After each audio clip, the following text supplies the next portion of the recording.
Yo, what's going on people, and welcome back to the channel. This week I'm going to do a little bit of breakdown of the chords I use and why I use them and how just to structure them better whenever you're making progressions. When making this Jorja Smith beat, I sort of knew that I needed to use jazzy chords, so I'm going to show you how I break that down and show you the beat here.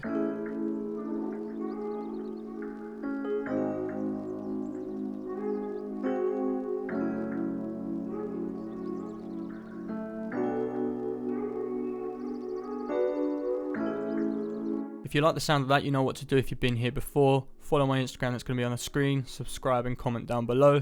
Let's get straight into this video. So with Jorja Smith trap beats and any particular beats like Summer Walker that use like piano and jazzy chords, the chords can be quite simple but complex at the same time. So they use a lot of dominant chords, major, minor obviously, then just like augmented and diminished. And with these type of chords, they tend to have keys that are out of the scale, but that is how you make a nice tension and release to feed into passing notes. So if we look at the chords I used here, so I've used the highlights so you can see it's in an A major scale. So I start with an A major 7th, then next I use this G sharp minor dominant 7th, and all that is to create tension and to pass it into the next minor note.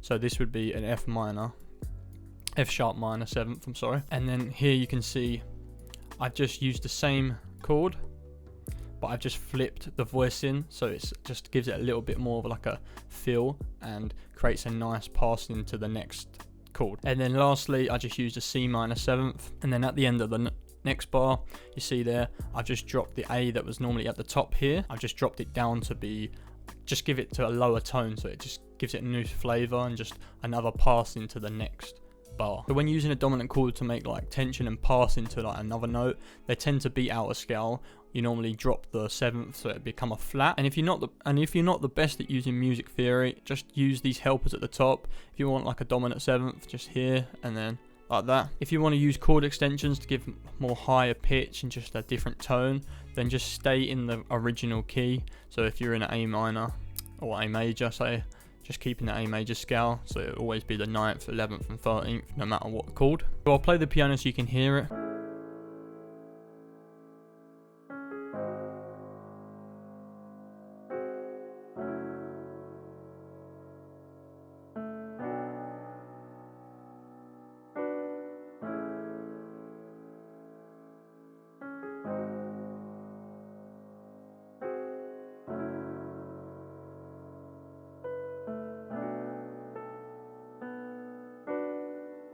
What I like to do a lot with these jazzy type of chords is velocity. Gives it a nice character and just gives it an extra tone, so the harsher you hit them keys or make them keys hit, then it just gives it a nice feel and different vibe throughout. So if you just use a softer for maybe the passing chords, I like to use that.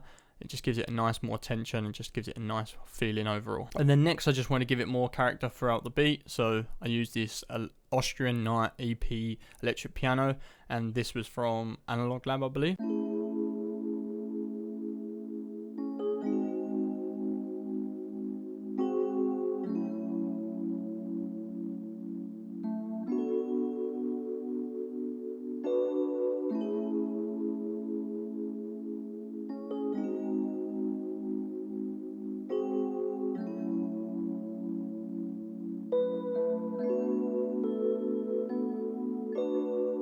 And then with that just gives a nice lower tone, but just the vibe you're feeling.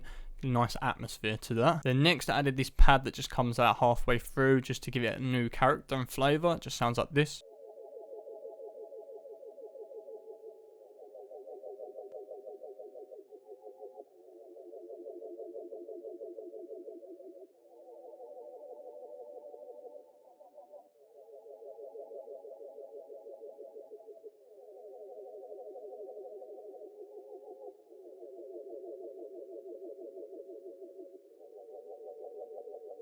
All I did for that, just EQ out a lot because I just wanted it to be more of an atmosphere vibe than an actual instrument. Then I just panned it left to right, just give it a nice emotion. And then throughout the intro and the bridge, added my own vocals that sound like this.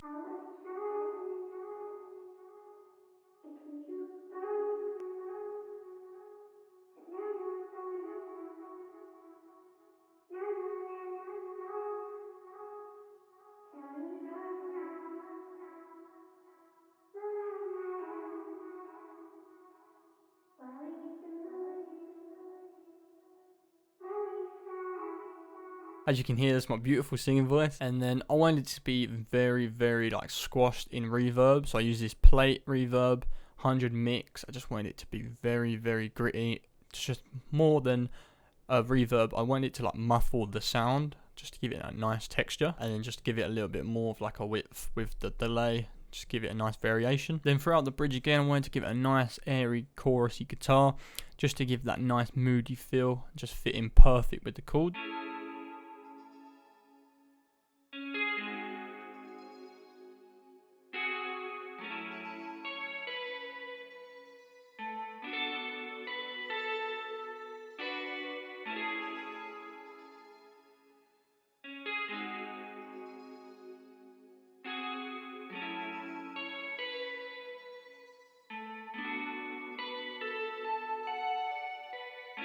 Nice variation with the notes, just to give it a nice moody feel again, create more tension. And you probably can hear like a background high pitch. For the main processing, I use this low-hi filter out quite a lot of the frequencies. Made it quite heavy and reverb, very, very distant in the mix. And then I routed it to a second track, and I just put, as you might have seen before, Portal.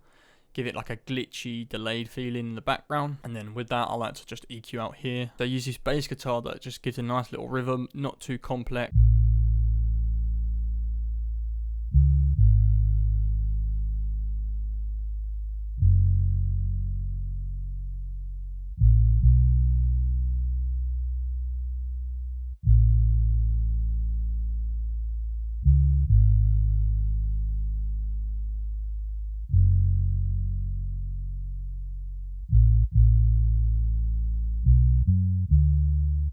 So after using all them chords, I know that Jorja Smith uses live drums. So what did I do? Use live drums. So first thing I did, hi-hat.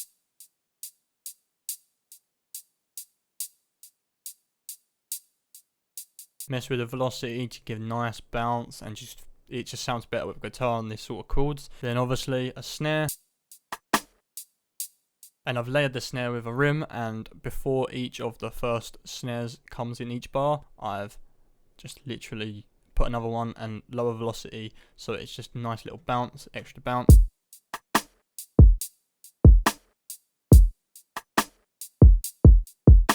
Then I just added the extra percussion that all sounds like this.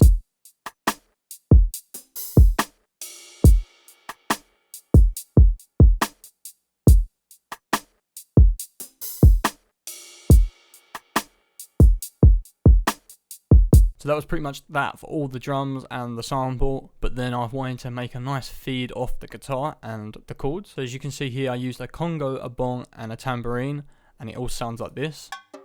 And that just feeds into the whole rhythm and bounce of this whole track. Perfect for an artist like Jorja Smith, because she can just literally vibe with her voice on it. It's perfect. But yeah, let's play the whole beat all together.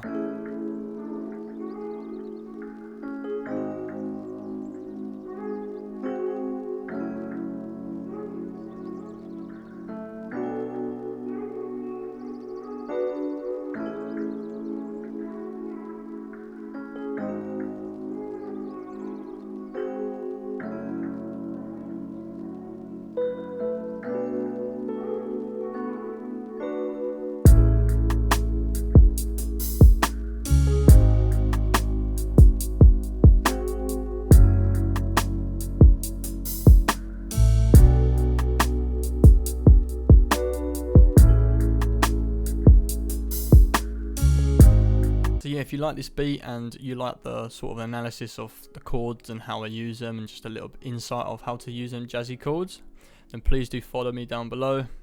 Follow me on Instagram, that's going to be on the screen. Comment if you want to see other shit, just tell me what you want to see and I'll just do it. So yeah, that's pretty much it, and I'll see you in the next one, people. Peace.